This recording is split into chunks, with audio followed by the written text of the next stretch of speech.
আপনি কি শরীর খারাপ? কল্প একটুর জন্য থামলো, পরপর আবার ঢিল ছোড়ায় মনোযোগী হয়ে বলল। না। ঘুঙুর তৎক্ষণাৎ বলল। তাহলে মন খারাপ? কেন মনে হলো? এমনিতেই কারণ বল। কেমন জানি দেখাচ্ছে। কল্প চট করে ঘুঙুরের দিকে ফিরে তাকালো, মুখোমুখি ঘুরে বলল। কেমন দেখাচ্ছে? ঘুঙুর নার্ভাস হয়ে পড়ল।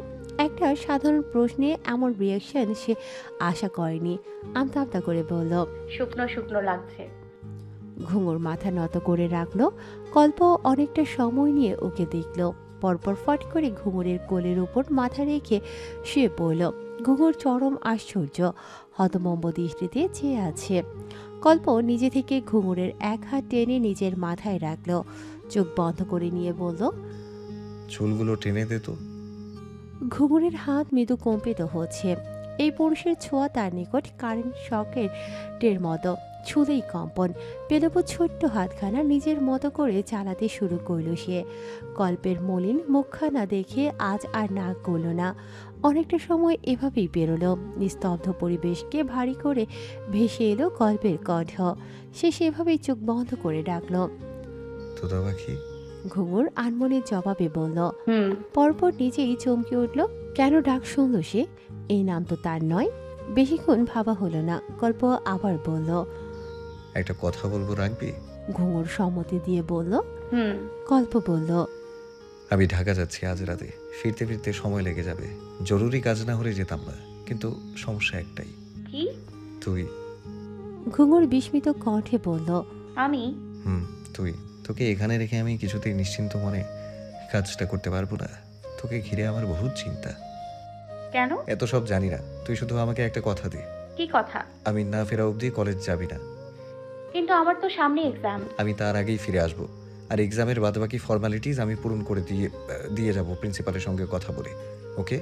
তুই শুধু আমাকে কথা দে, তুই এই কয়টা দিন একা একা কোথাও বের হবি না।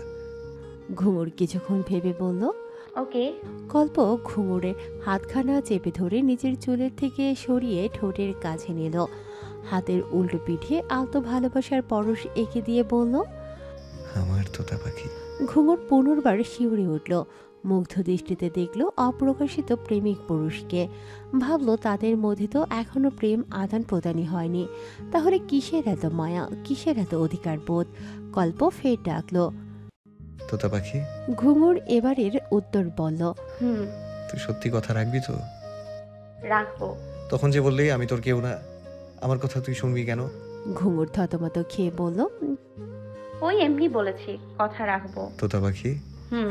আমি কি সত্যি তোর কেউ না? ঘুঙুর চমকে উঠল। সত্যি তো, কল্প আসলে তার কে? কি সম্পর্ক তাদের? শুধুমাত্র বাবাদের বন্ধুত্বের খাতিরে এত দূর চলে আসা কি যায়? কি নাম এই সম্পর্কের? তৎক্ষণাৎ জবাব দিতে পারল না ঘুঙুর। অন্তঃকোণের মধ্যভাগে তীব্রতর চাপ সৃষ্টি হচ্ছে। করণালী রোধ হয়ে কথার খেই হারাচ্ছে। প্রশ্নটা সহজ শোনালেও উত্তরটা যে বড়ই কঠিন। গল্প আসলে কে হয় ঘুঙুরের নিকট? সেই প্রশ্নের উত্তর তো ঘুঙুরের কাছেই অজানা। অজানা প্রশ্নের জবাবে কি বলবে সে? গভীর ভাবনান্তের মাঝে সুস হয়ে ঢুকল কল্পের অসহায়ত্ব বাণী। চুপ যে, বলার মতো উত্তর নেই? এতটাই দূরের আমি? বৈদ্যুতিক শকটির গতিতে ঘুঙুরের কোল থেকে মাথা ত্যাগ করল কল্প। একেবারে উঠে দাঁড়িয়ে গেল। ঘুঙুরও তাকে সঙ্গ দিয়ে উঠে দাঁড়ালো। কল্পের নমনীয় আদলে কেমন কাঠিন্যতার ছাপ স্পষ্ট।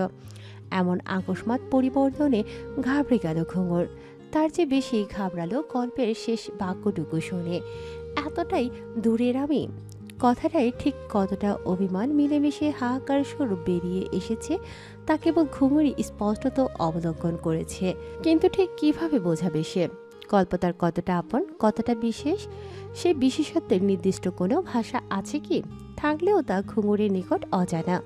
যদি কখনো জানা বা বলার মতো সুযোগ হয়, সেদিন সে ঠিক বলবে, নিজ থেকেই বলবে। তবে এখন বলল।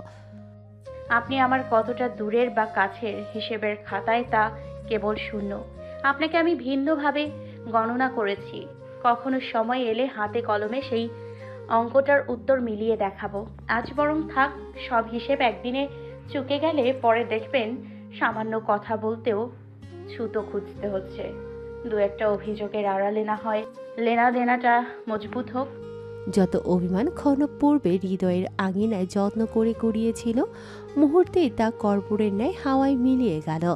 পিচ্ছি তোতা পাখিটার মুখে বিজ্ঞদের মতো কথা শুনে ঠিকঠাক হজম করতে কষ্ট হলো কল্পের। তার তোতা পাখি এসব বলছে, এত কথা শিখলো কবে? আজকাল তার অগোচরে কত কিছুই না হচ্ছে। কল্প ঘুঙুরের মুখোমুখি হলো। নিবিড় দৃষ্টান্তে মিলল দুজনের অভয় নেত্র। কল্পের ডান হাতের শীতল ছোঁয়া গিয়ে পড়ল ঘুঙুরের ডান কপল বরাবর। ধীর স্থির কণ্ঠে সে বলল, বড় হয়ে যাচ্ছিস, অথচ আমার তোকে আজন্ম পিচ্ছি অবুঝ চাই। ঘুঙুর কিছু বলল না বা বলতে পারল না। যতবার ওই দৃষ্টিতে দৃষ্টি মিলেছে, শরীর স্পর্শিত হয়েছে, ততবারই সে যেন নিজের মধ্যে ভিন্ন সত্তাকে আবিষ্কার করেছে। যে সত্তা কোমল দেহের মেয়ে মানুষ থেকে শক্ত পাথর বনে দাঁড়িয়ে থেকেছে সম্মোহিত রূপে। মধুক্ষণ বিসর্জন হলো মুঠোফোনের তীব্র কর্কশ আওয়াজে। কল্পের পকেট হতে আসছে সেই আওয়াজ। গভীর চিন্তন ছেদন পড়ে পকেট হাতড়ে ফোন হাতে নিল কল্প।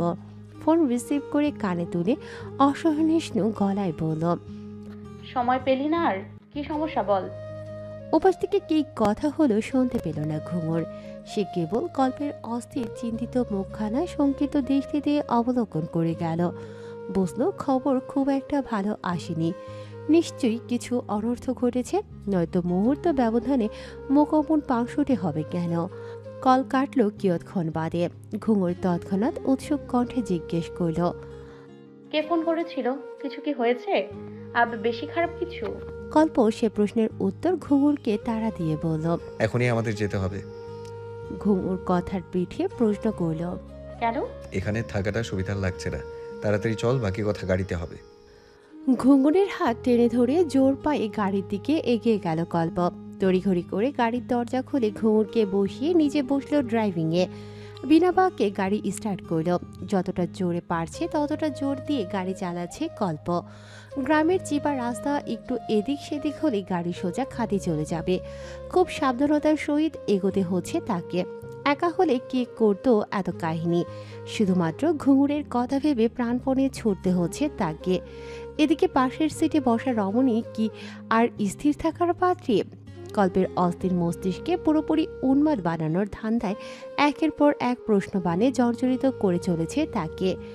একে তো মস্ত বড় সম্মুখ বিপদের চিন্তা, আবার তার অধৈর্য রানীর লাগাতার প্রশ্ন। শেষমেশ বিরক্ত হয়ে সে অনিচ্ছুকভাবে ধমকে উঠে বলল, আর একটা কথা বললে গাড়ি থেকে ধাক্কা মেরে ফেলে দিয়ে চলে যাব। প্রাণের মায়া থাকলে প্রশ্ন না করে মুখ বন্ধ করে বসে থাক, সময় হলে সব এমনিতেই জানতে পারবি। ঘুঙুর মুখ ভেঙচি কেটে জানালার দিকে ঘুরে বসল। অভিমানে বুক ভার হয়েছে, তার গলা ফুলেছে। কল্প পারল তাকে এভাবে বলল। পাষাণ হৃদয়ের পুরুষ, সে কথা বলবে না, আর বলতে বললেও বলবে না। জনমের মতো মুখে কুলুপ এঁটে থাকবে। তাকে ধমকানো, ভয় দেখানো, আসুক এবার দরদ দেখাতে, একটু গলবে না ঘুঙুর, একদমই না। হৃদয়ের মধ্যে কিঞ্চিত ভাস টেনে নিগুড়ো মনোযোগে ড্রাইভিং করছে কল্প। পাশে বসা অভিমানিনীর দিকে বিন্দুমাত্র নজর দেওয়ার সময় নেই তার। তার পূর্ণ দৃষ্টি স্থির সুচালো পথে। মনে গভীর চিন্তা, শেষ পর্যন্ত নিরাপদে এই পথ পাড়ি দিতে পারলে তো। আকাশকুসুম ভাবনাকে ফিকে করে মনের আশঙ্কায় যথার্থতা পেল। অপর পাশ থেকে ধেয়ে আসতে দেখা গেল পরপর দুটো গাড়ি। চোখের পলকে গাড়ি দুটো পরপর কল্পের গাড়ির সামনে এসে থামলো। আটকে দিল তার গাড়ি। তীব্র ব্যর্থতা প্রকাশ্যে গাড়ির স্টিয়ারিংয়ে বাড়ি মেরে অশ্বিত বলে নিজের ক্ষোভ প্রকাশ করে বসল কল্প। ঘুঙুর চমকে তাকালো। সম্মুখ গাড়ি দুটোর সংঘর্ষ লক্ষ্য করে সেও আতঙ্কিত হলো। তন্মধ্যে কল্পের এমন রিয়াকশন বিপাকে ফেলল দ্বিগুণ। ওপাশের গাড়ি দুটো হতে একে একে 10-12 জন সুঠামদেহী যুবক বেরিয়ে এলো। তাদের পথ থেকে একত্রিত হয়ে পথ রোধ করে দাঁড়ালো। ঘুঙুরের চঞ্চল মস্তিষ্ক এতক্ষণে বিপদের আভাস পেয়ে গেছে, কারণ সম্মুখে উপস্থিত যুবকগুলোর মধ্যমণি যে সে আর কেউ নয়, এমদাদ হকের বড় ছেলে ইমন। মাসখানেক ধরে তাকে গ্রামে দেখা যায়নি, এখন আবার কোত্থেকে উদয় হলো। ঘুঙুরের সর্বাঙ্গ শিথিল হয়ে আসতে লাগলো। মস্তিষ্ক স্তব্ধ। অতিরিক্ত ভয় টেনশনে কান তবদা খেয়ে রইল। এই শীতের সকালে বিন্দু বিন্দু ঘাম নামছে তার ললাট গড়িয়ে। কণ্ঠ দিয়ে কিছু বের করতে না পেরে কম্পিত হাতখানা পাশের সিটে বাড়িয়ে দিতেই আতঙ্কের সর্বাত্মক মাত্রা ছাড়িয়ে গেল সে। কল্পনেই পাশে গেল কোথায় মানুষটা। তড়িঘড়ি করে আশেপাশে নজর দিতেই দেখল কল্প গাড়ি থেকে বের হয়ে ইমনের মুখোমুখি দাঁড়িয়ে। প্রবল ভয় চিন্তা মাথায় নিয়ে আর সোজা হয়ে বসে থাকার সম্ভব হলো না ঘুঙুরের পক্ষে। সেভাবেই অচেতন হয়ে সিটে পড়ে রইল সে। বাবার ডাকে অনিচ্ছুক সত্ত্বেও ঘর থেকে বের হতে হলো নূপুরকে। বেরোনোর আগে ভালোভাবে হাত মুখ ধৌত করে এসেছে যাতে করে তার ক্রন্দনরত মুখশ্রী কারো নজরে না পড়ে। আয়নায় নিজেকে দেখে নিল বার কয়েক। চোখ জোড়া তবুও লালচে, নাকের ডগা ঠোঁট জোড়া স্বাভাবিকের তুলনায় ফুলে আছে। কোনো মতে ওনা মাথায় টেনে টুনে ড্রয়িং রুমে উপস্থিত হলো সে। বাবা বসে চায়ের কাপে চুমুক বসাচ্ছেন। বাবার একটু দূরে বসলো সে। আমির সাহেব মেয়েকে দেখে শান্ত নজরে দেখলেন, কাপে চুমুক বসিয়ে বললেন, এসছো, চা খাবে? দিতে বলে তোমার মাকে। নূপুর গলাটা স্বাভাবিক রাখার চেষ্টা করলো যথাসম্ভব। বলল, না ঠিক আছে, পরে খাবো। আমির সাহেব বললেন। আচ্ছা ঠিক আছে। মেয়ের কণ্ঠটা একটু অন্যরকম ঠেকল আমির সাহেবের নিকট। তার উপর মাথায় ঘোমটা টেনে মুখ নিচু করে বসাটাও একটা। কিন্তু ঘুঙুর সর্বদা গুটিয়ে থাকলেও নূপুর সর্বদা স্ট্রেট। চোখে চোখ রেখে সরাসরি কথা বলতে স্বাচ্ছন্দ্য বোধ করে সে। সেই মেয়ে আজ এত গুটিয়ে। আমির সাহেব একটু থামলেন, মেয়েকে আগাগোড়া পর্যবেক্ষণ করে বললেন, শরীর খারাপ? কান্না করেছো? নূপুর বুঝল বাবা হয়তো কিছু বুঝে ফেলেছেন। বোঝারই কথা, তার মুখ দেখলে যে কেউ বুঝে ফেলবে। সে ইনিয়ে বিনিয়ে মিথ্যে বলল, ওই মাথা ব্যথা করছে তাই একটু। আমির সাহেব আবারও থামলেন, একটু সময় নিয়ে বললেন, কিছু ভেবেছো? নূপুর আশ্চর্য হলো। বাবা তার শরীর খারাপের বিষয়টি এড়িয়ে গেল। অবাকান্তিত সে ছোট্ট ঢোক গিলে আমতা আমতা করে বলল, আসলে এখনো সেভাবে। তৎক্ষণাৎ আমির সাহেব তাকে থামিয়ে দিয়ে কিঞ্চিত কঠিন কণ্ঠে বললেন, তাহলে ভাবো, দু একের মধ্যে মতামত জানাবে। তারা দ্রুত এগোতে চায়। তোমার মামা ফোন করেছিলেন একটু আগে, বললেন আজকের মধ্যে ডিসিশন জানালে তারা কালকেই জানিয়ে দেবেন ছেলের বাড়িতে। তোমার মা আর আমি তো শুরু থেকে রাজি হয়ে আছি, এখন তোমাদের মতামতের অপেক্ষায়। নূপুর থম মেরে বসে রইল। কিচেন থেকে বাবা মেয়ের আলাপ আলোচনা চলতে দেখে নলিনা বেগম এগিয়ে আসলেন। এসেই উৎসুক হয়ে জিজ্ঞেস করলেন, ছবিটা দেখেছিলে? নূপুর দ্বিধাদ্বন্দ্বে পড়ে গেল। মায়ের কড়া কণ্ঠের ভয়ে মাথা নেড়ে সম্মতি দিল। নলিনা বেগম হাসলেন, পরপর আবার প্রশ্ন করে বসলেন। ভালো লেগেছে? নূপুর কিছু বলল না, নিশ্চুপে বসে রইল। নলিনা বেগম ভাবলেন মেয়ে বোধহয় লজ্জা পাচ্ছে। সে স্বামীর দিকে ইশারায় কি যেন বললেন। পরপর আমির সাহেব বললেন, ছবি যখন দেখেছো তাহলে নিশ্চয়ই বুঝতে পারছো ছেলে কতটা সুপাত্র। ওরা বিয়ের পরেও লেখালেখি চালিয়ে যাওয়ার সুযোগ দেবে। প্রতিষ্ঠিত ফ্যামিলি, সবাই শিক্ষিত। পুত্রবধূকেও তারা উচ্চশিক্ষিত করবে, এমনটাই বলেছে তোমার মামা। আমার মনে হচ্ছে এমন পাত্র হাতছাড়া করা ঠিক হবে না। আপনি কি কথা এগোবো তবে? নলিনা বেগম আমির সাহেব দুজনেই উৎসুক হয়ে উত্তরের অপেক্ষায়। নূপুরের পিলে চমকে উঠল এখনই মতামত চাওয়াতে। এমনভাবে মা বাবা তাকে চেপে ধরেছে, সে বিন্দুমাত্র সময় অবধি পাচ্ছে না। বাবা মায়ের বা দোষ কিসে? এমন পাত্র হাতছাড়া করতে চাইবে কে? বেতনার্থ অন্তরিক্ষে রুদ্ধ কণ্ঠে কোনো রকমে নূপুর বলল, তোমরা যা চাও। বাক্য শেষে দ্রুত প্রস্থান করল সে। আর কাউকে কিছু বলার সুযোগ দিল না। টালমাটাল পায়ে নিজের কক্ষে ফিরে গেল। হন্তদন্ত হয়ে ফোন খুঁজল। কল্পকে এখনই সবটা জানাতে হবে তার। ঝাপসা চোখের আবছা আলোয় কল্পের নাম্বারটা খুঁজে কল লাগালো তৎক্ষণাৎ। কিন্তু ওপাশ থেকে মেয়েলি স্বরে কেউ বলছে কল নট রিচেবল বলছে। দুর্বল চোখে কোনো মতে তাকাতেই সর্বপ্রথম ঘুঙুরের মুখের উপর ঝুঁকে থাকা কল্পের মুখখানা তার দৃষ্টিগোচর হলো। শুধু তাই নয়, দৃষ্টির সীমানায় এসে ঠেকল প্রিয় মানুষটির রক্তাক্ত ললাট। ভ্রু পাশ কেটে রক্ত চুইয়ে নামছে। এক পলক দেখেই আটকে উঠল ঘুঙুর। মস্তিষ্ক জাগ্রত হলো, মানুষ পটে ভেসে উঠল চেতনাহারা হওয়ার পূর্বের ঘটনা। আতঙ্কিত চিত্তে আশেপাশে ঘুরে ঘুরে নজর দিল সে। না, কল্প আর জিহান ছাড়া তার আশেপাশে আর কেউ নেই। সে একটি ঘরের মাঝ বরাবর পরিপাটি করা বিছানায় শয়না অবস্থা থেকে উঠল। নিঃসন্দেহে এই ঘরটি তার পূর্ব পরিচিত, খুব ভালোভাবেই পরিচিত। এটি কল্পের ঘর, কিন্তু তার স্পষ্ট মনে আছে অচেতন হওয়ার পূর্বে তারা ঠিক কোন পজিশনে ছিল, সেখানে কতটা ভয়ঙ্কর পরিস্থিতি তৈরি হতে যাচ্ছিল। তবে তারা বাড়ি কিভাবে ফিরল, সেখানে কি কি হলো? ঘুঙুর হতভম্ব দৃষ্টিতে কল্পকে দেখছে। ইস, কিভাবে কেটেছে ভ্রুটা, হাতেও রক্ত লেগে আছে। ওদিকে জিহানেরও বেশ কয়েক জায়গায় আঘাতপ্রাপ্ত। হতবিহ্বল ঘুঙুর আচমকা ঝরঝরিয়ে কেঁদে উঠল। ভয়, দুশ্চিন্তা, কৌতূহলগুলো কান্না হয়ে বেরিয়ে আসতে চাইল। কল্প তৎক্ষণাৎ তাকে কাছে টেনে নিল, আদুরে কণ্ঠে বলল। কি হয়েছে তোতা পাখি, কাঁদছিস কেন? জিহান আড়মোড়া টেনে বলল। নাও, হয়ে গেল। এবার তোমার তোতা পাখি তুমি সামলাও, আমি গেলাম। আর মেডিসিন নিয়ে নিও। হেসকি তুলে তুলে কান্নারত নারী দেহখানা সন্তর্পণে বক্ষ মাঝে আগলে নিল কল্প। নিরাপদ স্থল পেয়ে পেলভ দেহখানি আরো গুটিয়ে রইল। প্রিয় পুরুষের বক্ষ মাঝে শার্ট খামছে অবিরত কেঁদে চলল। কল্প আদরে স্পর্শে ঘুঙুরের মাথায় হাত বুলিয়ে সান্ত্বনা দেয়ার ভঙ্গিতে বলল। কিচ্ছু হয়নি, সব ঠিক আছে, এখন থাম, চোখে মুখে পানি দিয়ে আয়। ঘুঙুর সেভাবেই আরেকটু নিবিড়ভাবে কল্পের সঙ্গে মিশে গিয়ে বলল। আপনার গায়ে রক্ত? কিচ্ছু হয়নি, ঠিক হয়ে যাবে। ঘুঙুর কল্পের বুক থেকে মাথা তুলে এক হাত এগিয়ে কল্পের কাটা ভ্রুদয়ের ওপর রাখল। ব্যথিত দৃষ্টিতে চেয়ে আলতো স্পর্শ এঁকে দিতে দিতে বলল। খুব লেগেছে? কল্প শান্ত কণ্ঠে বলল। একটু। ঘুঙুর ভ্রু থেকে তৎক্ষণাৎ হাত সরিয়ে চট করে কল্পের হাতের কবজি ধরল। আঘাতপ্রাপ্ত স্থান চোখের সামনে তুলে বলল। এখানেও? কল্প বলল। সেরে যাবে। ঘুঙুরের ফের কষ্ট হলো। ফুপিয়ে উঠে কল্পের হাতের আঘাতের চিহ্ন মুছে দিয়ে কম্পিত অধর দ্বারা সেখানে আঁকল ভালোবাসার উষ্ণ স্পর্শ। আনমনে করা কাজটি সে নিজে উপলব্ধি করতে না পারলেও কল্পের হৃদয়ে ঝড়ের সৃষ্টি হলো তৎক্ষণাৎ। হৃদয় তোলপাড় করা ঝড়। নিঃসন্দেহে সেই ঝড়ের নাম দেয়াই যায় প্রণয় ঝটিকা।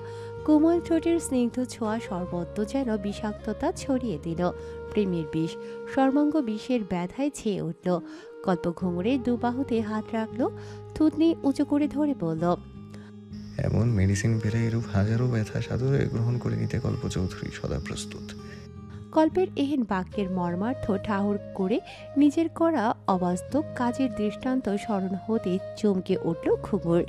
আনমনে করা কাজটির কথা ভেবে নিজ মনে নিজেই লজ্জিত হলো। লজ্জা মিশ্রিত বদনখানি মিইয়ে গেল, চিবুক গিয়ে ঠেকল গলদেশে। রমরমা প্রণয় ক্ষণে প্রবেশ ঘটল খাদিজা বেগমের। তার এক হাতে খাবার, অন্য হাতে ফার্স্ট এড বক্স। ঘরে তৃতীয় ব্যক্তির উপস্থিতিতে সতর্ক হয়ে বসল কল্প। নির্দিষ্ট দূরত্ব বাড়িয়ে সরে বসল সে। সেসব ফর্মালিটিস করেও যে মায়ের চোখ এড়াতে পারবে, এটা ভাবাই বোকামি। মায়েরা সব বোঝে, তাদের চোখ ফাঁকি দেয়া খুবই কঠিন। খাদিজা বেগম আলগোছে হাসলেন ছেলের কাণ্ড দেখে। পরপর এগিয়ে গিয়ে খাবার আর ফার্স্ট এড রেখে ঘুঙুরের কাছে এগোলেন। ঘুঙুর তাকে দেখা মাত্র জড়সড় হয়ে বসেছিল। এর আগে মেয়েটা কখনো তাকে দেখে ইতস্তত করেনি, কিন্তু আজ কেন করছে সেটাও তার অজানা নয়। তিনি কাছে গিয়ে ঘুঙুরের মাথায় গায়ে হাত বুলিয়ে দিতে দিতে বললেন। ভয় পাস না, আর সব বিপদ কেটে গেছে। আমার ছেলে থাকতে কোনো বিপদ তোকে ছুতে পারবে না। চেহারার কি অবস্থা করেছিস কেঁদে কেটে? ফ্রেশ হয়ে খেয়ে নে, একটু রেস্ট নিয়ে কল্প তোকে বাসায় পৌঁছে দিয়ে আসবে। ঘুঙুর সম্মতি স্বরূপ মাথা নাড়ল।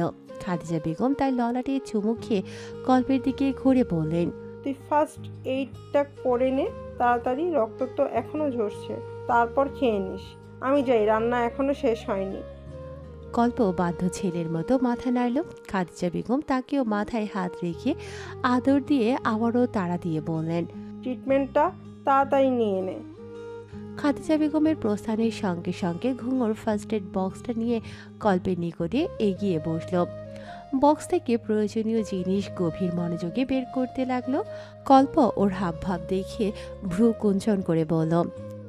এত সৌভাগ্য আমার, বাহ!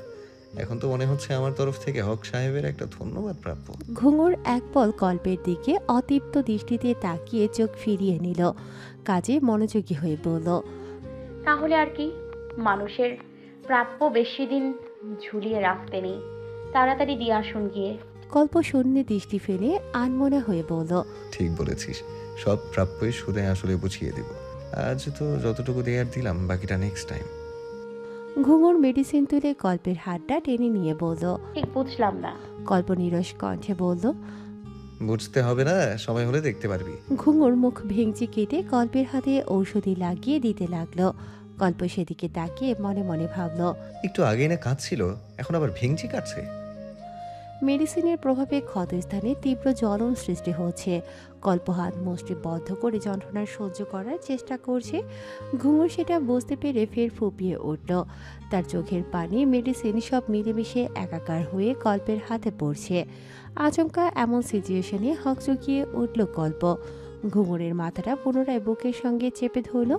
উদ্বিগ্ন কণ্ঠে বলল, আবার কি হলো তোতা পাখি? এই দেখ, আমি ঠিক আছি তো, তুই কাঁদিস না একদম। তুই কাঁদলে আমার কষ্ট কিন্তু দ্বিগুণ হয়। ছোট্ট বাচ্চাদের যেভাবে আমরা গল্প বলে সান্ত্বনা দিয়ে এটা সেটা করে মন ভোলাই, তেমনি ঘুঙুরের আবেগী মনটাকে শক্ত সুতোয় বাঁধতে কল্পেও নানা রকম ছলছাতুরির আশ্রয় নিতে হচ্ছে। ঘুঙুরের এই বয়সটাই যে এমন, আবেগে ভেসে বেড়ায় জীবন। ভ্রুর কাছের ক্ষতটা ক্লিন করতে গিয়ে বারংবার স্তম্ভিত হচ্ছিল ঘুঙুর। যতবার সে কাজটা করতে এগিয়েছে ততবার তার দৃষ্টি কল্পতে মিশেছে। একটা অদৃশ্য দেয়াল প্রতিবার তাকে আটকে দিচ্ছে। কল্প বেশ অনেকটা সময় ব্যাপারটা উপভোগ করল। ঘটনা বুঝে সেও ইচ্ছাকৃতভাবে ঘুঙুরকে অপ্রস্তুত করতে মাদকীয় দৃষ্টি নিক্ষেপ করে চেয়ে রইল। একটা সময় শক্তপোক্তভাবে মনে স্থির করে কাজটা শুরু করল ঘুঙুর। কল্প যে তাকে জ্বালাচ্ছে না তা নয়, তবে সে যথাসম্ভব নিজেকে স্বাভাবিক রাখার চেষ্টায় আছে। কল্পের মনোযোগ তার দিক থেকে ঘোরাতে বলল। এবার বলুন তো ওখানে কি কি হয়েছিল? কল্প রসিকতা করে বলল। কি আবার হবে, তুই অজ্ঞান হয়ে গেলি, আমি তোকে বাসায় নিয়ে এলাম, ব্যাস। ঘুঙুর ক্রোধিত দৃষ্টিতে তাকিয়ে বলল। মজা কেন করছেন? সত্যি করে বলুন না, আমি জানতে ভীষণ আগ্রহী। কল্প একভ্রু নাচিয়ে বলল। কেন, এত জেনে কি করবি? ঘুঙুর বলল। আমার মাথা। শুধু মাথা বলিস না, বল ট্যালেন্টেড মাথা। ঘুঙুর মুখ ভেঙচি কেটে বলল। বয়েই গেল। ঘুঙুরের কাজ শেষ। ভ্রুতে মেডিসিন লাগিয়ে কল্পের থেকে সবেই সরে আসছিল সে। মাঝপথে কল্পের দুষ্টুমির বেশ আরেকটা বার তাকে ছুঁয়ে গেল। সে সরে পড়ার আগে কল্প তার কর্ণধারে মুখ নিয়ে ফিসফিসিয়ে সেই হিম শীতল কণ্ঠে ডাকল। তোতা পাখি। ঘুঙুর কেঁপে উঠল। হাত থেকে মেডিসিন পড়ে গেল বিছানায়। ভাগ্যিস মেডিসিনের মুখ বন্ধ ছিল, নয়তো চাদরটা নষ্ট হতো। তাড়াতাড়ি ফার্স্ট এড বক্সটা গুছিয়ে নিল সে। কল্প ততক্ষণে খাবারগুলো আনতে টেবিলের কাছে চলে গেছে। ঘুঙুর আর চোখে তাকে দেখে মিনমিনিয়ে বলল। অসভ্য একটা। কল্প খাবারের প্লেট এনে বিছানায় রাখতে রাখতে বলল। পুরনো হয়ে গেছে, নতুন কিছু বল। ঘুঙুর ভ্রু কুঁচকে বলল। কি? কল্প বলল। একটু আগে যেটা বললি সেটাই। ঘুঙুর কপাল চাপকে বলল। কল্প মুচকি হেসে বলল। তোরই তো। ঘুঙুর আবার ভেঙচি কাটলো, ব্যঙ্গ করে বলল। হ্যাঁ, সবই কপাল। কল্প শব্দ করে হাসল। ভাত মেখে লোকমা তুলে ধরল ঘুঙুরের মুখের সামনে। বিনা বাক্যে খেয়ে নিল ঘুঙুর। হঠাৎ তার নজর গেল কল্পের ড্রেস আপে। পোশাক পরিবর্তন দেখে মনে হচ্ছে গোসল নেওয়াও শেষ। কৌতূহল বশত সে বলল। গোসল নিলেন কখন? কল্প খেতে খেতে উত্তরে বলল। তুই যখন আধমরা হয়ে পড়েছিলি তখনই। ঘুঙুর রেগে নাক ফুলিয়ে জোরে জোরে খাবার চিবোতে লাগলো। কল্প তার দিকে না তাকিয়েই হাসলো। তা দেখে ঘুঙুর দ্বিগুণ রেগে গিয়ে বিছানার উপর সযত্নে রাখা কল্পের হাঁটুতে খামচে দিয়ে ধরল। জিন্সের প্যান্ট পরার দরুন কল্পের তো কিছুই হলো না, বরং ঘুঙুরের নখের কোণে লেগে গেল। কল্প তা দেখে ফের উচ্চ শব্দযোগে হাসল। পরপর ঘুঙুরের সামনে খাবার ধরতেই অভিমানিনী তার রিজেক্ট করল। মুখ ঘুরিয়ে বলল। খাবো না। কল্প বলল। মুখ খোল তাড়াতাড়ি। ঘুঙুর খুলল না, জেদ ধরে বসে থাকলো। কল্প দীর্ঘশ্বাস ফেলে খাবারের প্লেট বিছানায় রেখে নিজের হাতখানা এগিয়ে ধরল প্রেমিকার সমীপে। বলল। এখানে দে। ঘুঙুর আর চোখে দেখল কল্প নিজের হাত এগিয়ে দিয়েছে এবং এটা সেই ক্ষতপূর্ণ হাতখানা। মানে কি, সে কি বলেছে এটা করতে? সে কি ঘুঙুরকে এতটাই নির্দয় রমণী ভাবছে যে তার আঘাতপ্রাপ্ত স্থানে পুনরায় আঘাত করবে সে? ঘুঙুর আরও রেগে গেল। রাগ, ক্ষোভ, দুঃখ, অভিমান একত্রে মুড়ে সে খপ করে টেনে ধরল কল্পের টি শার্টের কলার। বেশ শক্তি প্রয়োগ করে তেজস্বী বাইট বসিয়ে দিল কল্পের গলার কাছাকাছি। কাজ সেরে একেবারে পরিতৃপ্ত মন নিয়ে ফিরে আসতে নিচ্ছিল সে, কিন্তু তা হতে দিল না কল্প। কোমর চেপে আরও কাছে টেনে নিল তাকে। দূরত্ব খুঁজে তীব্র থেকে তীব্রতর হলো ঘনিষ্ঠতা। প্রচণ্ড ঘাবড়ে গিয়ে আতঙ্কিত দৃষ্টিতে তাকালো ঘুঙুর। কল্পের অধর জুড়ে বক্র হাসি খেলে যাচ্ছে। সে হাসির আহ্বানে ঘুঙুরের ভীতু মুখখানি দ্বিগুণ গুটিয়ে এলো। কণ্ঠনালী পেয়ে নেমে গেল শূন্য ঢোক। অন্তঃকোণে দামামা বাজতে শুরু হলো যেন। কম্পিত কণ্ঠে বলল, কি করছেন? ছাড়ুন। কল্প এক ভ্রু উঁচিয়ে বলল। তুই যেটা বললি। ঘুঙুর অপরাধীর ন্যায় মাথা নামিয়ে মিনমিন করে পুনরায় বলল। ছাড়ুন। কল্পের অধরে হাসি প্রশস্ত হলো, বলল। এত সহজে? ঘুঙুর অসহায় দৃষ্টিতে তাকিয়ে বলল। প্লিজ। কল্প কিছুতেই শুনল না। সে ছাড় দিতে এক বিন্দু রাজি নয়। আঙুলের ইশারায় ঘুঙুরের আহত করা স্থানটি দেখিয়ে বলল। জ্বলছে। ঘুঙুর ফের অপরাধী কণ্ঠে বলল। সরি। তোকেও জ্বালিয়ে দিই? ঘুঙুর মাথা পেছনে নিয়ে করুণ স্বরে বলল। না না না, রেভেঞ্জ ইজ রেভেঞ্জ। ঘুঙুর কেঁদে দিচ্ছে প্রায়। বললাম তো সরি, আর কখনো করবো না। কল্প তবুও থামল না। কুটিল হাসি দিয়ে একটু একটু করে এগিয়ে যেতে লাগলো ঘুঙুরের সন্নিকটে। ঘুঙুর তার যেখানে বাইট বসিয়েছে সেও একইভাবে সেখানেই এগিয়ে যেতে লাগলো। ঘুঙুর অস্ফুট স্বরে নানা ধ্বনি উচ্চারণের মধ্যে দিয়ে পেছাতে চেষ্টা করলো। তার হাত দুটো কল্পের বুক বরাবর তাকে প্রতিরোধ সহায়তা করছে, কিন্তু ওই বলিষ্ঠ দেহী সুপুরুষের নিকট সে যে বড়ই তুচ্ছ রমণী। শক্তি হোক বা বুদ্ধি, কল্পকে হার মানায় তার কি সাধ্যি?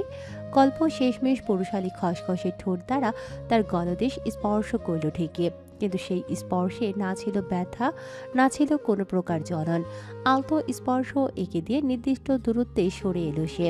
নিজ হাতের শক্ত বন্ধন থেকে মুক্ত করে দিল ঘুঙুরের চিকন কোমর। দূরত্ব নিশ্চিত করার আগে কর্ণধারে সেই মোহনীয় কণ্ঠে তোতা পাখি ডাকটি শুনিয়ে আসতে ভুলল না। ঘুঙুর বরফের ন্যায় জমে আছে।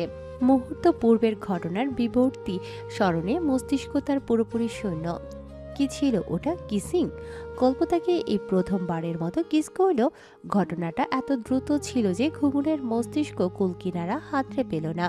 শুধু অনুভব করল গলায় কোমল কিছু স্পর্শ, আলতো সিক্ত ঠোঁটের ছোঁয়া। তার পৃথিবী থমকে দিয়ে কল্প কি স্বাভাবিক ভঙ্গিতে বসে পুনরায় খাবারে মনোযোগ দিয়েছে? ব্যাপারটা তার নিকট বড়ই বিস্ময়কর লাগছে।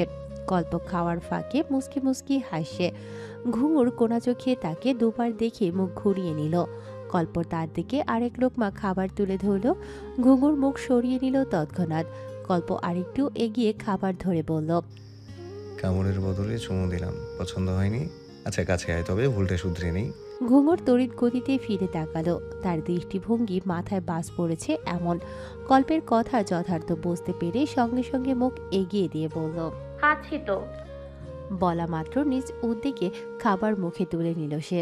কল্প বিজয়ের হাসি হাসল। তৎক্ষণাৎ টোকা পড়ল দরজায়। কল্প গলা বাড়িয়ে বলল। দরজা খোলা আছে। জুবাইর চৌধুরী উচ্চ শব্দযোগে কণ্ঠনালীর শ্লোষ্মা পরিষ্কার করতে করতে ভেতরে প্রবেশ করলেন। তাকে দেখে ঘুঙুর সতর্ক হয়ে বসল। মাথা নত করে নিল, নিজেকে গুটিয়ে নিল খানিক। আজ তার অপ্রস্তুত হওয়ার দিন। চেনা পরিচিত মানুষগুলোর সম্মুখে এসেও কেমন অজানা অনুভূতি জাগছে। মনে হচ্ছে সবাই তার ভেতরের উদ্বেগ বুঝে ফেলছে। বাবাকে দেখে কল্পচের এগিয়ে দিল, বলল। বসো, কখন ফিরলে? জুবাইর চৌধুরী চেয়ারে বসলেন। উদ্বিগ্নতা তার সর্বমুখে ছড়িয়ে কণ্ঠে মিশে তেজ বললেন। ফিরেছি এখনই।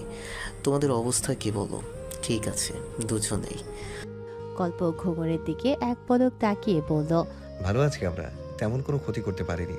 তার আগেই জিহান দলের ছেলেদের নিয়ে সেখানে হাজির হয়ে গিয়েছিল। অল্প স্বল্প মার দাঙ্গা হয়েছে, দেন ক্লিয়ার। ওরা পালিয়েছে ইনশাআল্লাহ। আল্লাহ চাইলে কেউ কিচ্ছু করতে পারবে না। তুমি শান্ত হও, আমি দেখবো বিষয়টা। জুবাইর চৌধুরী আরো কিছু বলতে নিচ্ছিলেন। কল্প ইশারায় তাকে ঘুঙুরকে দেখিয়ে থামতে বলল। তিনিও বিষয়টি বোধগম্য হতেই থেমে গেলেন। পরপর ঘুঙুরের নিকট এগিয়ে গিয়ে বললেন। আমি কি বেশি ভয় পেয়েছ? ঘুঙুর আমতা আমতা করে বলল। এই ওই একটু। জুবাইর চৌধুরী তার মাথায় স্নেহের হাত বুলিয়ে দিয়ে বললেন, আচ্ছা, আর ভয় পেও না। কয়েকটা দিন বাড়ি থেকে একা কোথাও যেও না, সঙ্গে কাউকে না কাউকে রাখবে। ঘুঙুর মাথা নেড়ে সম্মতি দিয়ে বলল। জি চাচা, মনে থাকবে। জুবাইর চৌধুরী মৃদু হেসে বললেন, মনে থাকবে। গুড গার্ল, আমি আসি, তুমি সাবধানে থেকো। ঘুঙুর এবারেও মাথা নাড়ল সম্মতি জানিয়ে। ছেলের সঙ্গে চোখে চোখে কিছু কথা সেরে জুবাইর চৌধুরী প্রস্থান নিলেন। বাবা চলে যেতে কল্প খাবারের প্লেট রেখে হাত ধুয়ে নিল। পরপর পানির গ্লাস এগিয়ে দিল ঘুঙুরের সামনে।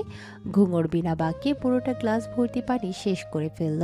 তাকে দেখে মনে হচ্ছে কত কালের তৃষ্ণার্ত ছিল, অথচ কল্প জানে তার এই উদ্বিগ্নতার কারণ। যাবার সময় এসে গেছে। খাদিজা বেগম ঘুঙুরকে দুপুরের খাবার না খাইয়ে কিছুতেই ছাড়বেন না, কিন্তু তাকে বোঝালো কল্প ঘুঙুরকে বাসায় পৌঁছে তার গুরুত্বপূর্ণ কাজ সারতে হবে।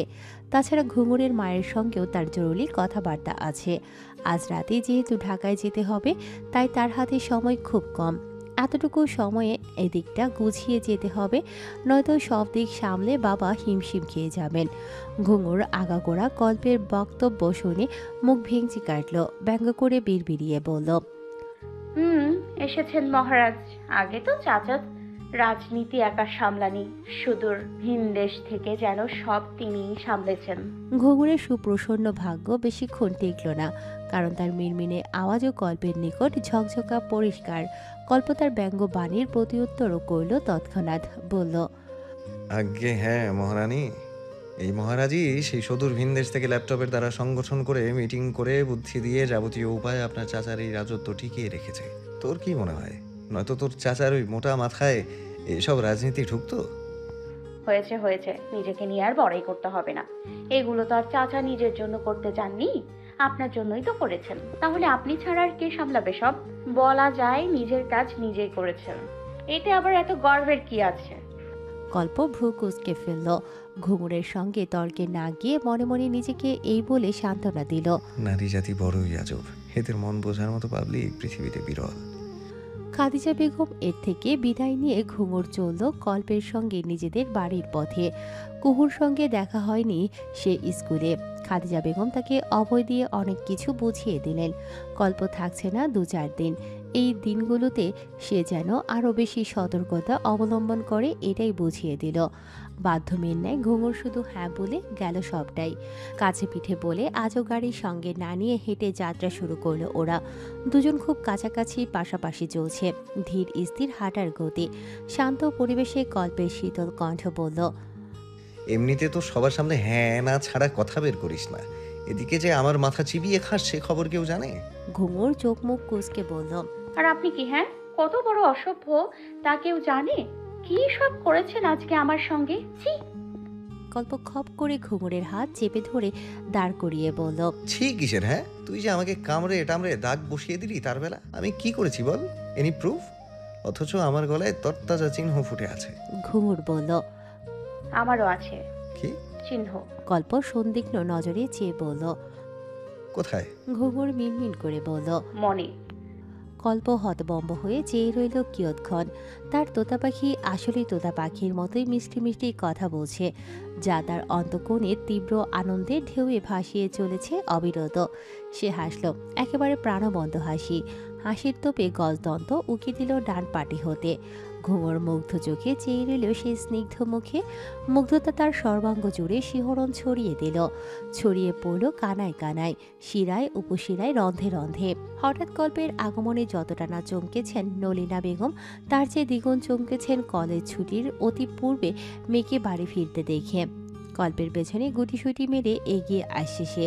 ওদের দেখে সদর দরজার সম্মুখে এসে দাঁড়ালেন নলিনা বেগম। কল্প তাকে সালাম জানালো। তিনি হাসি মুখে প্রত্যুত্তর করে বললেন, এতদিন চাচির কাছে আসার সময় হলো বুঝি? কল্প বলল, মান অভিমান ছাড়ো চাচি, ভেতরে চলো, জরুরি কথা আছে। নলিনার আদলে চিন্তার ছাপ ফুটে উঠল। তিনি কাঁধ উঁচিয়ে এক পল মেয়ের কাচুমাচু মুখভঙ্গিতে চেয়ে ফের কল্পের দিকে বলল, কি হয়েছে? খুব জরুরি কিছু? ঘুঙুর কিছু করেছে? তিনি চুপ রইলেন না। কল্পের থেকে উত্তরের অপেক্ষা না করেই ঘুঙুরকে আক্রমণ করে বসল। গমগমে কণ্ঠে বললেন, কিরে, এত তাড়াতাড়ি ফিরলি যে? কেন, কোনো ঝামেলা বাঁধিয়ে এলি নাকি? মায়ের ধমকে দ্বিগুণ গুটিয়ে গেল ঘুঙুর। নলিনা আরো কিছু বলতে হয়তো মেয়েকে, তবে থেমে গেলেন কল্পের কথায়। চাচি ওকে ছেড়ে দাও, আমি বলছি চলো।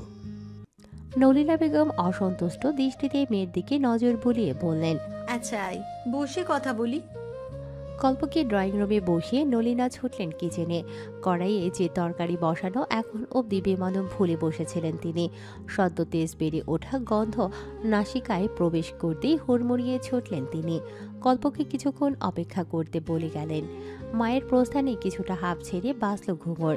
কলেজ ব্যাগ সোফায় রেখে এগিয়ে গেল কল্পের নিকট। মিনমিন স্বরে জিজ্ঞেস করল, চা না কফি? কল্প এক ভ্রু উঁচিয়ে ঘুঙুরকে আগাগোড়া পর্যবেক্ষণ করে বলল। তুই করবি?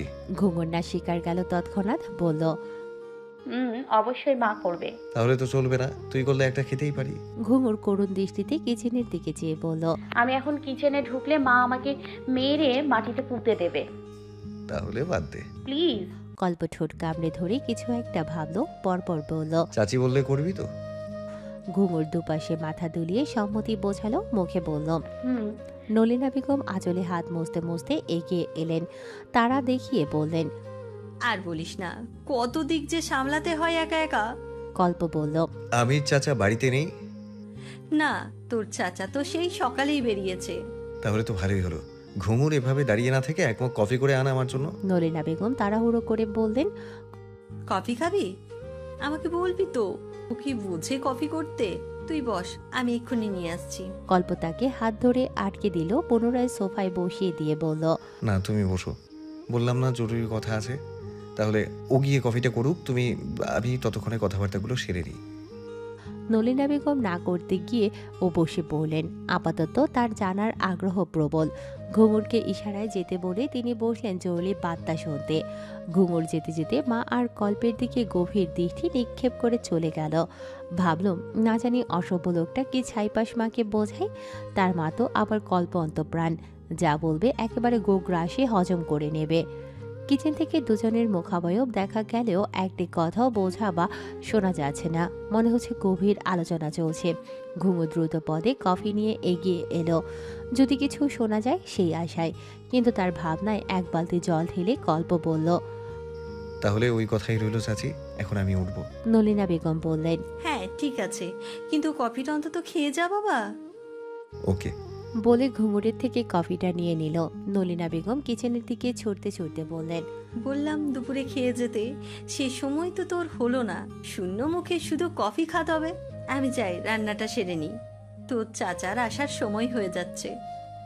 নলিনা এগিয়ে গেলেন কিচেনে। পেছন থেকে কল্প বলল, আরেকদিন এসে পেট পুড়ে খাবো, তখন আবার হিমশিম খেয়ে যেও না কিন্তু। নলিনা চেঁচিয়ে উত্তর দিলেন, ভয় দেখাস না, তোর ওই জিম করা 6 প্যাক বডিতে কত খেতে পারিস আমিও দেখব। কল্প ওনার মতো করে চেঁচিয়ে বলল। আচ্ছা দেখে নিও। ওপাশ থেকে আর কোনো শব্দ এলো না। নলিনা হয়তো কাজে মনোযোগী হয়ে গিয়েছেন। কল্পের দৃষ্টি ঘুরল ঘুঙুরের দিকে। সে বোকার মতো দাঁড়িয়ে আছে। হাবভাব এমন, দুজনের খুনসুটির মধ্যে তার অবদান শূন্য। তা দেখে কল্প বলল, দেখেছিস তোর মা কিভাবে খোঁচাচ্ছে আমাকে? তা আপনিও বা কম কিসের, দুজনেই সমান। কল্প হাসলো কিঞ্চিত, কফিতে ইশারা করে বলল, দারুণ টেস্ট। ঘুঙুর লজ্জা পেল অল্প, তবুও নিজেকে সামলে বলল, ধন্যবাদ। ঘুঙুরের মুখের কথাটুকু পুরোপুরি শেষ হওয়ার আগেই সেখানে নূপুরের উপস্থিতি। ব্যস্ত পায়ে যেভাবে এসেছে সেভাবে ব্যস্ত কণ্ঠে কল্পের সামনে এসে দাঁড়িয়ে বলল, কল্প ভাই, ফোন বন্ধ কেন তোমার? আমার তোমাকে ভীষণ প্রয়োজন, খুব জরুরি দরকার আছে তোমার সঙ্গে। কল্প বলল, এত হাঁপাচ্ছ কেন? বসো না এখানে, রিল্যাক্স হও, তারপর বলো, শুনছি আমি। নূপুর বিরোধিতা করে বলল, না না, এখানে নয়, ফোনে বলবো, ফ্রি হয়ে কল দিও। কল্প তাকে আশ্বস্ত করল ফ্রি হয়ে কল দেবে। নূপুর তাকে বারবার বলে দিল সে যেন অবশ্যই ফোনটা করে। মায়ের চোখে পড়ার আগেই নূপুর লুকিয়ে চুরিয়ে চলে গেল। কল্পের কফি শেষ ততক্ষণে। যাবার সময় হয়ে এলো তারও। সোফা সেরে উঠে ঘুঙুরের উদ্দেশ্যে সে বলল, চলে যাচ্ছি, যা বলেছি মনে থাকে যেন। কলেজ টলেজ সব বাদ, রিক্তা বাসায় এসে টিউশন দিয়ে যাবে। সবই চলবে, শুধু তুই একা একা বাড়ির বাইরে পা রাখবি না। নিজের মতো নিষেধাজ্ঞা দিয়ে চলে গেল কল্প। ঘুঙুর নীরব দর্শকের ন্যায় চুপচাপ শ্রবণ করল সব। চোখে দেখল তার চলে যাওয়া। কিন্তু মস্তিষ্কে কিছুই ঢুকলো না তার। তার মস্তিষ্ক জুড়ে শুধু ঘুরছে নূপুর কি বলতে চায় কল্পকে সেটাই। এত জরুরি লুকায়িত কি কথা থাকতে পারে তাদের মধ্যে? আপুর বিয়ে কথাটি কানে যেতেই অবাকের সপ্তম আশ্চর্যে পৌঁছে গেল ঘুঙুর। তার এই কাঠখোট্টা বোনটির বিয়ে? ছেলের ছবি সহ পুরো বায়োডাটা শুনে নিয়েছে সে। ছেলে অতীব সুভদ্র, ঘুঙুরের পছন্দ হয়েছে, দুলাভাই হিসেবে জমে যাবে একদম। কিন্তু তার আপুটা বিয়ে হলেই তো এবারে ছেলে চিরতরে বিদায় নেবে, তাকে ফেলে চলে যাবে। তখন একা একা এ বাড়িতে ভালো লাগবে তার? আরও নানান রকম মত দ্বিমতের মধ্যে দিয়ে আরও একটি ভাবনা মস্তিষ্কে চাপ সৃষ্টি করল ঘুঙুরের। মনে পড়ে গেল গত রাতে নূপুরকে সে কাঁদতে দেখেছে। আসলে কি তাই? বাবা মায়ের ঘর থেকে নূপুর কেন কেঁদে বেরিয়েছিল? সকাল থেকে সারাটা দিন আপুকে কেন বিধ্বস্ত দেখাচ্ছে? পাতাহীন শুকনো ডালপালার মতো লাগছে। কল্প ভাইয়ের সঙ্গেই বা তার এতটাই বিশেষ কথা কিসের? তবে কি কোনো কারণে এই বিয়েতে আপুর আপত্তি আছে? দুইয়ে দুইয়ে চার করলে যেটা সমাধান মিলছে তা ভাবলেই আটকে উঠছে ঘুঙুরের অন্তঃকোণ। অজানা আশঙ্কায় সর্বাঙ্গ বিষিয়ে উঠছে তার। না, এত চাপ সহ্য করা যায় না। আগে যদি জানতো ভালোবাসায় এত যাতনা, তাহলে কি আর সেই যাতনা গায়ে মাখত? শক্ত রশি দিয়ে মনটাকে বেঁধে রাখার প্রয়াস করত। বিয়ে একটি সামাজিক বন্ধন।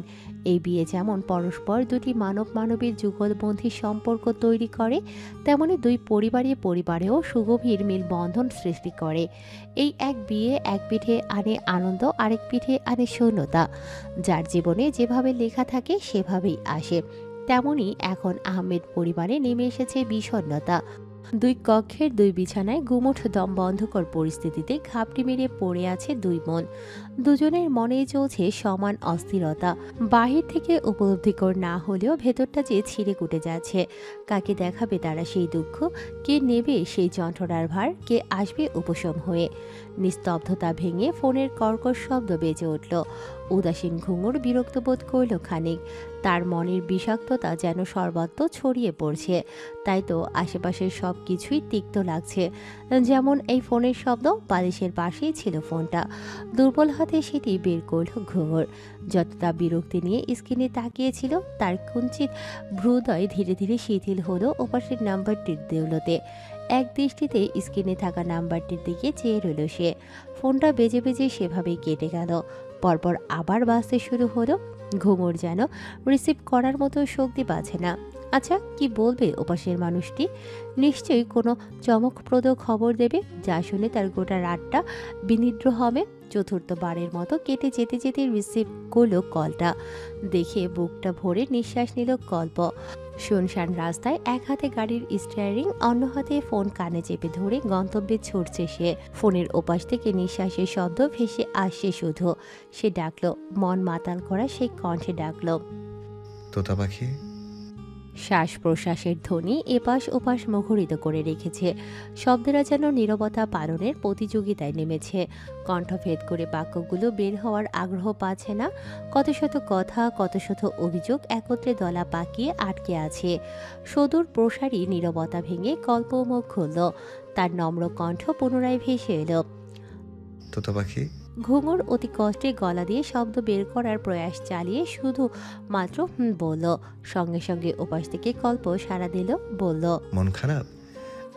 ঘুঙুর এবারেও জবাব হিসেবে ইঙ্গিত ব্যবহার করে বলল, আমার তোতা পাখির মন খারাপের সময়টাতেই তাকে আমি এতটা নির্লিপ্ত থাকতে দেখেছি। নয়তো আমার ক্ষেত্রে সে বরাবরই পজিটিভ। ঘুঙুর কিছু বলতে পারল না। মাথায় নিচের বালিশটা সিক্ত করা ছাড়া। কয়েক ফোঁটা নোনা পানি মুহূর্তেই ভারী হয়ে করে তুলেছে বালিশটাকে। কল্পের গলা আবারও শোনা গেল, বলতেই হবে এমন কোনো কথা নেই, তবে বললে আমিও একটু শান্তিতে ড্রাইভিং করে বিনা সংকটে গন্তব্যে পৌঁছাতে পারতাম। ঘুঙুরের এই মুহূর্তে মনে পড়ল কল্প ড্রাইভিং করছে, তার সঙ্গে কেউ নেই। তাকে বিভ্রান্ত করা এই মুহূর্তে একদমই উচিত হবে না। সব দিক ভেবে ঘুঙুর নিজেকে সামলে নিল তৎক্ষণাৎ। চোখ মুখ মুছে উঠে বসল। শুকনো কাশি দিয়ে গলা পরিষ্কার করে নিয়ে বলল, আপনি ড্রাইভিং এর সামনে ফোনে কথা বলছেন কেন? জানেন না এই সময়ে পূর্ণ মনোযোগ সামনে দেওয়া উচিত? রাত যে, রাস্তা ফাঁকা, তাই ভাবলাম একটু সঙ্গী খুঁজি। খুব কি অন্যায় হলো? তা তো হলোই। এখন আপনার কিছু হয়ে গেলে আমার তো। অসম্পূর্ণ বাক্য আটকে রইল ঘুঙুর। কি বলতে যাচ্ছিল ভেবে ভেবে নিশ্চুপ রইল। ওদিকে মিটমিট হেসে কল্প বলল, আমার কিছু হয়ে গেলে তোর কি হতো বল বল। ঘুঙুর কথা ঘুরিয়ে নিল। তার কেমন বিষণ্ণ লাগছে সবকিছু। মাথায় চিন্তা থাকলে কোনো কিছুই ভালো লাগে না। নিষ্প্রহ কণ্ঠে বলল, আপুর সঙ্গে কথা হয়েছে আপনার? কল্পের এতক্ষণে মনে পড়ল নূপুরের কথা। সে ভুলেই বসেছিল নূপুর যে তাকে যোগাযোগ করতে বলেছিল। নত কণ্ঠে সে বলল, হায়, ভুলেই গিয়েছিলাম। তুই বললি পরে মনে পড়লো। আচ্ছা কি হয়েছে বলতো, তুই কিছু জানিস? এত জরুরি বললো যে। আমি কি করে জানবো? আচ্ছা আমি তাহলে নূপুরকে একটা ফোন করে দেখি। হুম তোতা পাখি, হুম ঘুমিয়ে পড়, আমি খুব শীঘ্রই ফিরে আসবো। হুম গুড নাইট। সাবধানে যাবেন। কল্প মজার ছলে উত্তর দিল। যেমন বলবেন। ঘুঙুর প্রত্যুত্তর স্বরূপ হুম বলতেই কল্প লাইনটা কেটে দিল। এপাশে ফোনটা বুকে চেপে গুটিসুটি মেরে বিছানায় মুখ গুজে পড়ে রইল ঘুঙুর। নিঃশ্বাস আটকে আসছে তার। কল্প বলল তাকে ঘুমিয়ে পড়তে। আসলে কি তার ঘুম হবে, নাকি আপু আর কল্প ভাইয়ের কথোপকথনের চিন্তায় ছটফটিয়ে শেষ নিঃশ্বাস অবধি পৌঁছে যাবে? কিশোরী বয়সের প্রেম বড় আবেগী। মনের বিরুদ্ধে গিয়েও নানা কাজ করে বসে মস্তিষ্ক। বাকিটা রাত ঘুঙুরের অস্থিরতা বুকে চেপে কেটে গেল। বার কয়েক কল্পকে ফোন করার ইচ্ছে জাগলেও শেষ পর্যন্ত ইচ্ছেদের বাস্তবে রূপ দিতে ব্যর্থ সে। নিজের মনে অনাকাঙ্ক্ষিত ইচ্ছেকে প্রশ্রয় দিয়ে আরেকজনের বিপদ ডেকে আনা নিশ্চয়ই উচিত হবে না। তার চেয়ে কাল এ বিষয়ে সরাসরি কল্পকে সে প্রশ্ন করবেই, নয়তো তার বিক্ষিপ্ত মন শান্তি পাবে না। দুটি আপনজনকে ঘিরে অহেতুক তৈরি হবে বৃতৃষ্ণা। মনে মনে পাহাড় না গড়ে সম্মুখে সব নদী হয়ে যাক, এটাই ভালো হবে। তারপর থেকে দুদিন কেটে গেল। কল্পর নেই কোনো সাক্ষাৎ। সেই যে রাতে ফোন কাটলেও নূপুরকে ফোন করবে বলে, সেই থেকে লাপাত্তা সে। একটি ফোন বা মেসেজ কিচ্ছু নেই। কি হলো তার? তবে কি ঘুঙুরের আশঙ্কায় যথার্থ? বিষণ্ণ চিত্তে সারা বাড়ি ঘুরঘুর করে চঞ্চলা প্রাণটি। নলিনা বেগম দুই মেয়ের হাবভাব দেখে সন্দিগ্ধ চোখে যায়। তার মেয়েগুলো তো এমন ছিল না। বড়জন কাঠখোট্টা হলেও পরিপাটি ছিল। ছোটজন তো উপরে শান্তশিষ্ট থাকলেও ভেতরে দুরন্তপনায় ঘেরা। অথচ ইদানিং দুবনই কেমন বিষাদ মেখে ঘুরে বেড়ায়। এক পল দেখলেই মনে হয় তাদের চেয়ে বিষাদিনী ইহ জগতে আর দুটি নেই। নলিনা চিন্তিত হন, মেয়েগুলোর এমন দুর্দশা কেন? পর মুহূর্তে নিজে নিজেই ভেবে বসেন, বড়জন পরিবার ছাড়ার শোকে তো ছোটজন বোনকে দূর করার শোকে কাতর। দীর্ঘশ্বাস ফেলে তিনি সবটা দেখেন, সময় সবটা ঠিক করবে এই ভেবে মনকে সান্ত্বনা দেন। তার কি কম কষ্ট হচ্ছে? তার নারী ছেঁড়া ধন বিদায় নেবে, শ্বশুর ঘর যাবে, কত কষ্ট হবে তার। মন চাইলেই রাতের আধারে মেয়ের ললাটে আঁকতে পারবেন না চুমু। ধমকে বকে পরিমাণে একটু বেশি খাবার খাইয়ে মনের তৃপ্তি খোঁজারও উপায় থাকবে না। মেয়েটা চলে যাবে অন্যের দখলে, তার মাতৃসত্তা শূন্য করে। আহমেদ বাড়িতে আজ ছোটখাটো উৎসব লেগেছে। বড় মেয়ের এঙ্গেজমেন্ট বলে কথা, কত শত আয়োজন। বিকেলে পাত্রপক্ষ আসবে। আংশিক অনুষ্ঠানে আংটি পরিয়ে একেবারে রাতে খাওয়া দাওয়ার পাট চুকিয়ে তারা প্যাক করবে। নূপুরকে হালকা সাজগোজ করিয়ে দিয়েছেন নলিনা বেগম। মেয়ে তার আগাগোড়া রোবট সেজে বসে আছে। হাস্যহীন মুখে বড় বেমানান লাগছে সাজগোজগুলো। এত সুন্দর লেগেও কেমন জানি নিষ্প্রাণ সবকিছু। নলিনা বেগম বিরক্ত হলেন, মেয়েকে ধমকে বললেন, কি শুরু করেছিস বলতো? মানছি কষ্ট হচ্ছে, তাই বলে এভাবে জিন্দা লাশ হয়ে থাকবি? আরে বাবা, ওরা তো তোকে আজই নিয়ে চলে যাচ্ছে না, বিয়ের এখনো ঢের বাকি। এখন একটু হাস তো, সবকিছুর পরেও কোথাও যেন কমতি লাগছে। বোধহয় হাসিটাই। নূপুর গাঢ় হয়ে বসে রইল। মেয়ের নির্বিকারত্ব মেজাজ তিরিক্ষি করে তুলল নলিনার। ব্যর্থতা বরণ করে বিরক্তিতে মুখ দিয়ে বর্গীয় ধ্বনি উচ্চারণ করে সে স্থান ত্যাগ করলেন তিনি। বোনের ঘরে প্রবেশের মুখে মায়ের আদল জুড়ে সেই তীব্র বিরক্তির নজরে পড়ল ঘুঙুরের। হালকা রঙিন কুর্তি গায়ে হালকা সাজে বোনের পাশে গিয়ে বসল সে। আপাতমস্তক বোনকে দেখে নিয়ে আনমনে বলল, মাশাআল্লাহ। নূপুর নিষ্প্রভ দৃষ্টিতে ঘুঙুরকে দেখলো। ঘুঙুর নিজেই আগ বাড়িয়ে বলল, তোমারও কি মন খারাপ আপু? নূপুর বলল, কেন? আর কার মন খারাপ? ঘুঙুর উদাসীন হয়ে বলল, কি জানি। নূপুর প্রশ্নসূচক দৃষ্টিতে চেয়ে রইল সঠিক কোনো উত্তরের আশায়।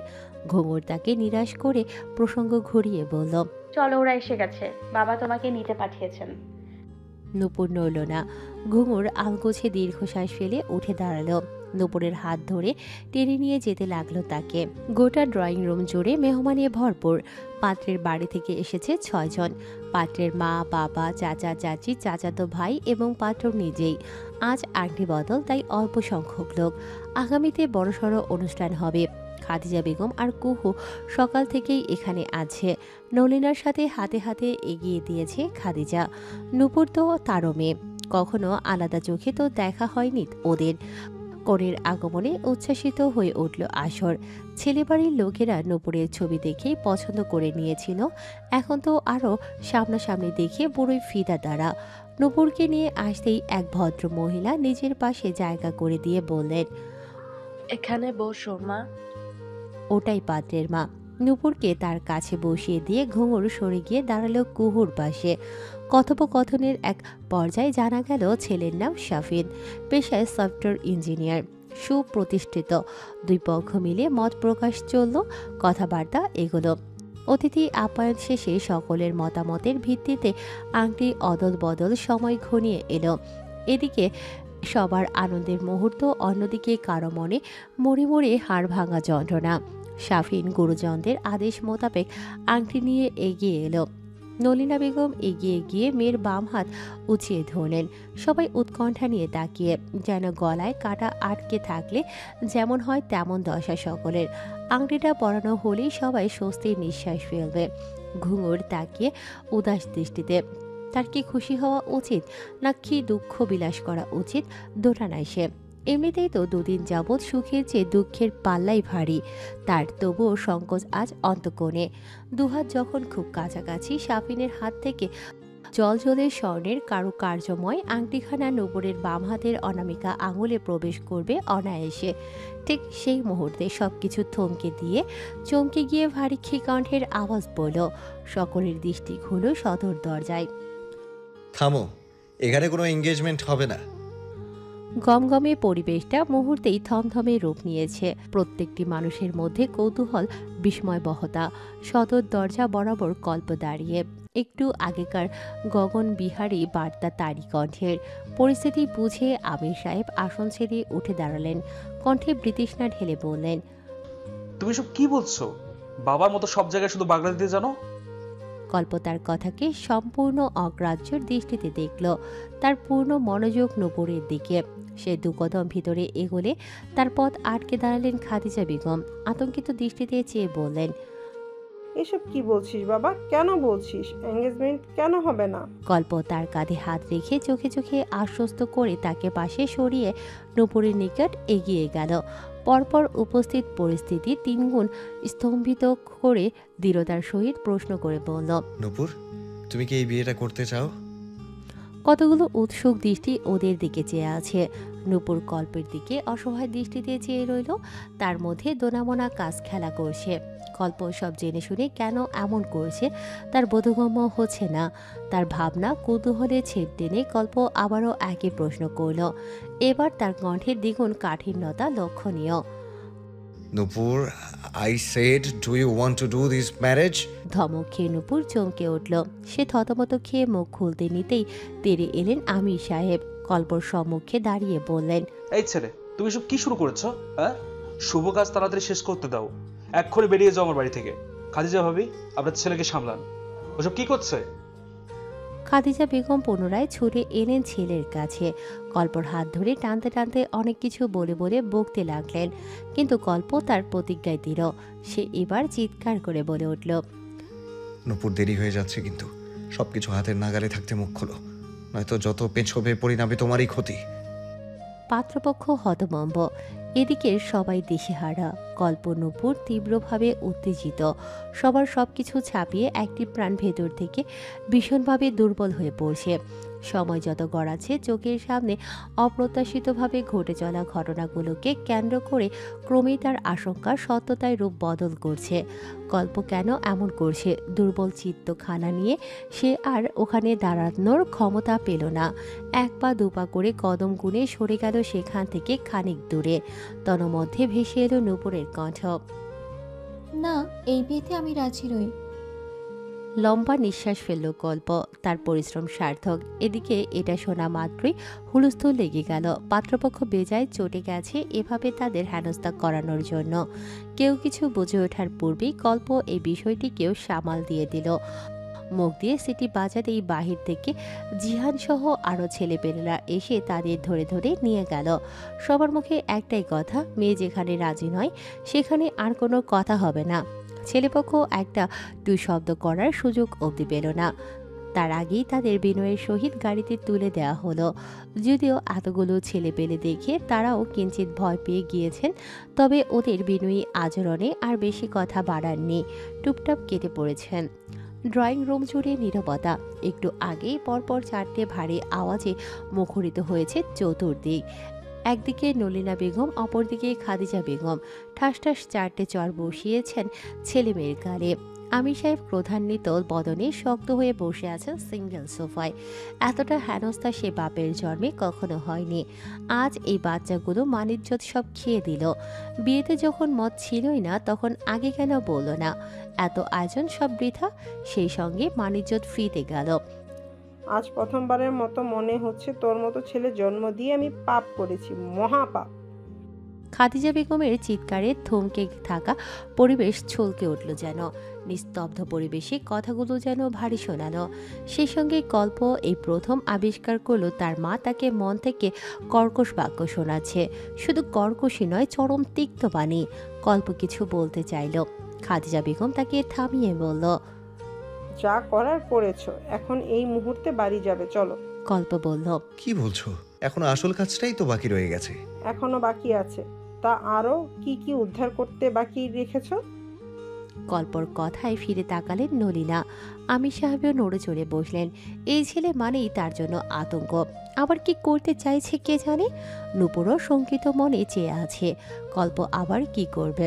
সবার ভাবনা সরিয়ে কল্প সদর দরজার পেছনে এগিয়ে গেল। পরপর সেখান থেকে টেনে ভেতরে নিয়ে এলো একজনকে, যাকে দেখে রীতিমতো সবাই স্তব্ধ। নূপুর স্থির দৃষ্টিতে চেয়ে পিছিয়ে গেল কয়েক কদম। পেছনে সোফায় আটকে ধপ করে বসে পড়ল। তার চক্ষু দিয়ে অনবরত গড়গড়িয়ে অশ্রু ঝরে পড়ছে। চেয়েও থামাতে পারছে না। নিষ্প্রাণ ঝর্ণার ন্যায় ঝরে চলছে অবিরত। ভবঘুরে ছন্নছাড়া ছেলেটি আজকে ভীষণ পরিপাটি, আপাত মস্তক পরিপূর্ণতায় ঘেরা। চোখ একবার এই বদনে গেলে সেখানেই আটকে যায়। বছর 4 আগে পরিবারের সঙ্গে মনোমালিন্য ঘটিয়ে হুট করে গায়েব হয়ে যাওয়া ছেলেটার এভাবে প্রত্যাবর্তন অতি আশ্চর্যজনক। ছেলেটি এগিয়ে এলো ধীর পায়ে। কল্পর পাশ কেটে সরাসরি গিয়ে দাঁড়ালো নূপুরের সম্মুখে। নূপুর সোফা ছেড়ে উঠে দাঁড়ালো। ক্লান্ত দৃষ্টি মেলে চেয়ে রইল ছেলেটির পানে। চোখে চোখে কথা হলো। কি যে হলো, সহসা হাউমাউ করে কেঁদে ভাসালো নূপুর। ছেলেটি দুহাতে তার কাঁধ চেপে ধরল সান্ত্বনা স্বরূপ। সুগভীর কণ্ঠে বলল, এসেছি তো, থেমে যাও। নূপুর থামল না। তার কান্নার গতি তীব্র থেকে তীব্রতর হলো। শরীরের সমস্ত শক্তি ছেড়ে দিয়ে ধপাস করে মেঝেতে বসে পড়ে কাঁদতে লাগলো চিৎকার করে। সে যেন চৈতন্য হারা। আশেপাশে তার বাবা চেয়ে, মা চেয়ে আরও কতজন, অথচ তার সেদিকে কোনো হুঁশ নেই। সে ব্যস্ত নিজেকে নিয়ে। অন্য কোথাও তিল পরিমাণ মনোযোগ তার নেই। রোহানো নূপুরের সম্মুখে হাঁটু গেড়ে বসে পড়ল। তাকে নানাভাবে সান্ত্বনা দিতে ব্যস্ত। দুটি অপেক্ষিত প্রাণ দূর দুনিয়ায় ভুলে যখন একে অপরের প্রতি গভীর অনুভূতি বিনিময়ে ব্যস্ত, তখনই গর্জে উঠলেন আমির সাহেব। বজ্র কণ্ঠে বললেন, এখানে কি তামাশা চলছে? এমন গগন বিদারী চিৎকারে কিছুটা হলেও চৈতন্য ফিরল সকলের। নূপুরকে তুলে নিজেও দাঁড়িয়ে পড়ল রুহান। নূপুর চোখের পানি মুছে নত বদনে দাঁড়িয়ে রইল। আর চোখে বার কয়েক কল্পকে দেখে নিতে ভুলল না। রোহানও তারই ভরসায়। ওদেরকে এক পলক দেখে নিয়ে কল্প আমির সাহেবের সম্মুখীন হলো। শটান হয়ে দাঁড়িয়ে দৃঢ় কণ্ঠে বলল, এখানে কোনো তামাশা নয়, সত্য খোলাসা করা হচ্ছে। কিসের সত্য? আমি তো কিছুই বুঝতে পারছি না। ওরা দুজন দুজনকে ভালোবাসে, এর চেয়ে বড় সত্য আর কি হতে পারে? মুহূর্তেই জ্বলে উঠলেন আমির সাহেব। পুনর্বার শোনা গেল তার কর্কশ কণ্ঠ। কিছুক্ষণ শক্ত ভঙ্গিতে স্ত্রীর দিকে চেয়ে থেকে দাঁতে দাঁত চেপে বললেন, অসম্ভব। আর এক মুহূর্ত ওখানে থাকার প্রয়োজন বোধ করলেন না তিনি। গটগট পায়ে নিজের ঘরের দিকে এগোলেন। তার পিছু নিলেন নলিনা বেগম। আপাতত স্বামীর মস্তিষ্ক ঠান্ডা করা তিনি সর্বাপেক্ষা জরুরি বলে মনে করছেন। খাদিজা বেগম এবার বুঝলেন ছেলে কেন তার এসব করল। একজন প্রেমিক কখনোই চাইবে না অন্য কেউ তার ভালোবাসা হারাক, এজন্যই এত তোড়জোড়। তিনি আলতো হাসলেন ছেলের কীর্তিকলাপে। পরপর কী ভেবে ছুটলেন আমির সাহেবের কাছে। রোহান নূপুরকে সোফায় বসিয়ে কল্প এগোলো ওদিকেই। সবাই মিলে একসঙ্গে বুঝিয়ে বাজিয়ে একটা সেটেল দিতে হবে আমির সাহেবকে। ব্যস্ত পায়ে সেদিকেই এগোচ্ছিল সে। পথিমধ্যে তার পথ আটকে দাঁড়ালো ঘুঙুর। সে আর কুহু এতক্ষণ আড়ালে ছিল। কল্পকে দেখে সে ছুটে এসেছে, তাকে ভীষণ চিন্তিত দেখালো। হাঁপাতে হাঁপাতে বলল, এখন কি হবে? বাবা তো কখনোই রোহান ভাইয়াকে মেনে নেবেন না। কল্প এক মুহূর্তের জন্য থমকে রইল ওই মুখে। তৃষ্ণার্ত পথিকের ন্যায় বিগত দিনগুলোর চোখের ক্ষুধা নিবারণ করল। পরপর টুক করে চুমু খেয়ে বসলো প্রিয়সীর কুঞ্চিত ললাটে। বলল, তোকে অত ভাবতে হবে না, নিজের কাজে যা। কল্প চলে গেল, কিন্তু ঘুঙুর সে তো আর নড়তেও পারল না। ইচ্ছে করছে মাটি দুভাগ করে সেধিয়ে যেতে। মাথা শক্ত করে দাঁড়িয়ে রইল শুধু। অনুভূতির সাগরে ভেসে বেড়ানোর সময় এখন তার জন্য নহে। লজ্জার সাগরে ডুবে মরার সময় তার। কারণ কুহু দাঁড়িয়ে পর্দার আড়ালে, নিশ্চয়ই সব দেখে নিয়েছে। লজ্জায় কান গরম হয়ে উঠল তার। তখনই ভেসে এলো কুহুর উচ্ছ্বাসিত কণ্ঠ।